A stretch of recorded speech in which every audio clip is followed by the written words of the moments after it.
Why did I start training jiu-jitsu?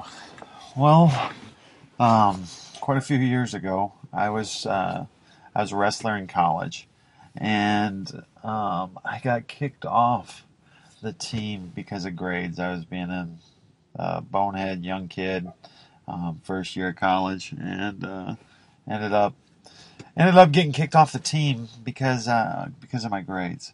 So I had a guy approach me about doing Muay Thai. So I started training Muay Thai. I had to do something. So it's like, and I really liked Muay Thai. I was having fun. I was having a good time. And then the first UFC came out. That first UFC kind of changed everything for a lot of people, because it's like, I remember watching, Hoist choking people and stuff like that. And I was, impressed. He was beating his strikers and stuff like that. And I was, it was something new and exciting. Well, then, when I really got motivated to watch was when he fought Den Severn. When he fought Den Severn was a bigger, better wrestler than I was. And I was like, holy cow, he just, this guy took him down, and then, Hoist wrapped his legs around him and made him tap out. And it's like, I was like, okay, I have to learn jiu-jitsu. Before that, I was like, I wanted to learn jiu-jitsu, but after that, fight, I was like, I have to learn jiu-jitsu, because it's like this little guy with jiu-jitsu beat this bigger, better wrestler than I am. And it's like, I have to learn jiu-jitsu now. And so, it's like I'm living in South Dakota, going to college. It's like I've got to continue going to college. I've got to, it's like, so what could we do? So we bought a VHS tape, which tells you how long I've been training, because it's like, VHS tapes, heck, most of us can't even remember what a VHS tape looks like.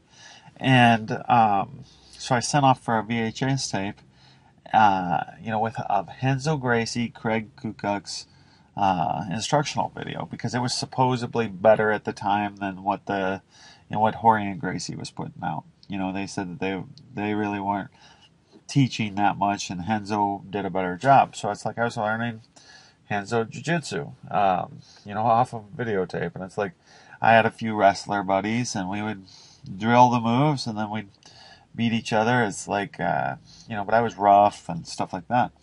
Well, then a friend of mine moved to Texas, and he found a jiu-jitsu school, Carlos Machado, and he started training there. And it's like, I'm talking to him on the phone, and he's like, you should come down and train. So I scheduled, I think it was my next spring break. I went to Texas, and I started training jiu-jitsu. So I'm training jiu-jitsu for the week, and I'd write down everything, and I was trying to learn as much. I went to every single class, and, and it's like, and then, I'd head home and, take my notes, and I still have my, by then I'd bought a couple other tapes and stuff like that. And then I'd taken, keep training and learning. And I did well when I'd come down and roll with the guys that were here, but I was a wrestler, so it's like, I wasn't probably doing that much jiu-jitsu. I was just more doing wrestling. And after I did this about 5-6 times, I ended up becoming a national exchange student and moving to Texas and to train, so I could train more. I was very wrapped up. This is a couple years later, and I really don't think of my training starting until I got to Texas, because it's like what I was doing before wasn't even. It really wasn't training. It's like, so my game really took off when I moved to Texas, and that was 1997, August of 1997 when I moved here, and I started competing and stuff like that. And kind of the rest is history.